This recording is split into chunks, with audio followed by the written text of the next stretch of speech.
আলহামদুলিল্লাহ। আসসালামু আলাইকুম ওয়া রাহমাতুল্লাহি ওয়া বারাকাতুহু। আমরা সকলে জানেন আমি মুসলিম মানুষ। কথাটা আমার খুব রুচি লাগে। আমি মাফ করে দিবেন। আমার একটা অনুরোধ হলো এই মসজিদে যে এই উসিলা করে আজ একটা ভদ্র মানুষ আমরা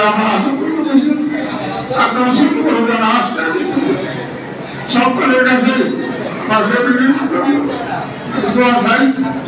আমার বক্তৃতা আলহামদুলিল্লাহ।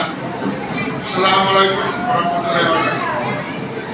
আজকে জনস্কন্দ সিরাজীপাড়া জামে মসজিদ নতুন ভবন উদ্বোধন হচ্ছে আমাদের মাঝে উপস্থিত হয়েছেন আমাদের বাংলাদেশের যিনি আন্তর্জাতিক প্রাদেশিক কর্মকর্তা। আমি 15 মাসটা মোবাইলে শুনতে পেয়েছি। আমি কিন্তু প্রায় সময় ফজরের নামাজ পড়ে মোবাইলে বসছি। আমার কিছুদিন যাবৎ ওনার নামটা আমার মনে নেই। আজকে ফজরের নামাজ পড়ার পর কিন্তু বুঝতেছিলাম জবাব দিয়ে আমাকে একটা আলোচনা করেছিলেন জবাব পর্যন্ত পৃথিবীটা পর্যন্ত। আজকে ওনাকে বাস্তবে দেখে আমার মনে পড়ছে যে উনি আমাদের সেই শরীফুজ্জামান সাহেব আজকে আমাদের মাঝে উপস্থিত হয়েছেন। উপস্থিত আছেন আমাদের মোহরগাঁও উপজেলা ইমাম ওলামা সমিতির সম্মানিত সভাপতি মাওলানা আজিজুল হক সাহেব। উপস্থিত আছেন আমাদের অন্তর্জনস্কন্দ সিরাজীপাড়া দাখিল মাদ্রাসার সম্মানিত সুপার মাওলানা সাইফুল ইসলাম সাহেব।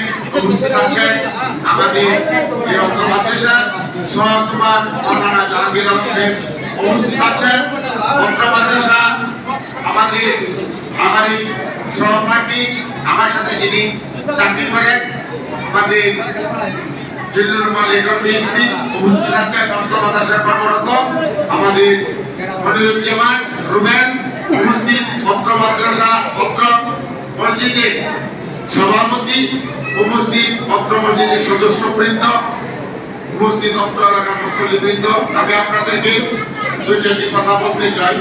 এই মসজিদ নিয়ে আমরা যে জগৎ পরিকল্পনা করেছে আমি জানি। আমি তো মসজিদে বাড়িতে থাকলে মসজিদে নামাজ আল্লাহ পড়া তখন এই যে করিম আমাদের তার শ্বশুর বাড়ি হচ্ছে ছোট জন সে কিন্তু আনাগুনা করতে করে তার আত্মীয় হয়। ওনারা বললাম যেভাবে ওনার ওয়াইফও গেছে ওনার উসিলা কইরা আজকে এই মসজিদটা আশিক ভাইয়ের মাধ্যমে ওনার মধ্যমায় সৌদি আরবে থাকে আজকে আমাদের এখানে প্রতিষ্ঠিত হয়েছে। একটা সুন্দর ভবন হয়েছে দোতলা ভবন। আমরা সকলে মিলে সব কিছু দ্বিধাদ্বন্দ্ব ভুলে গিয়ে আমরা নামাজ পড়ব এবং দিনের পথে চলার চেষ্টা করব।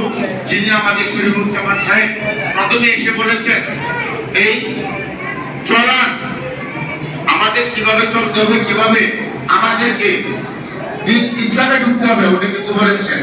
যাক আমি বলতে চাই আমাদের যে ক্যাবলা নিয়ে যে সমস্যা হয়েছে এটা উনি হয়তো বুঝতে ভুল করেছে বয়স্ক মানুষ। এখন এই ভুল কিন্তু আমরা সংশোধন করার মতো না। কারণ এটা এমন জিনিস না যে আজকে এলাকা উদ্বোধন উপলক্ষে অনেক মুসল্লি আছে যে দলীয় এটা পুরা হয়ে যায় এরকম সুযোগ কিন্তু আর নাই। আবার ওনার সাথে ঝগড়ামূলক উদ্দেশ্যে সমাধান হবে না। এরপরে আমাদের এখানে আমাদের হাফেজ সাহেব আছে মুস্তাকিব এবং আমাদের আশিক ভাই তারা একটা নির্দেশনা দিচ্ছে। এখানে আমার দুটো আলেমবৃন্দ আছে তারা পরামর্শ দিব আমরা কিভাবে আমাদের এই কেবলাকে কিভাবে আমরা করবো তারা পরামর্শ দিব। এই পরামর্শ মোতাবেক আমরা এই মসজিদে নামাজ পড়বো। সকলে ভালো থাকুন, সুস্থ থাকুন, দিনের মধ্যে চলার তৌফিক দান করুন আল্লাহ তাআলা। সকলকে ধন্যবাদ জানিয়ে এবং দিনের মধ্যে চলার দাওয়াত দিয়ে আমি আমার কথা শেষ করছি। আসসালামু আলাইকুম ওয়া রাহমাতুল্লাহি ওয়া বারাকাতুহু।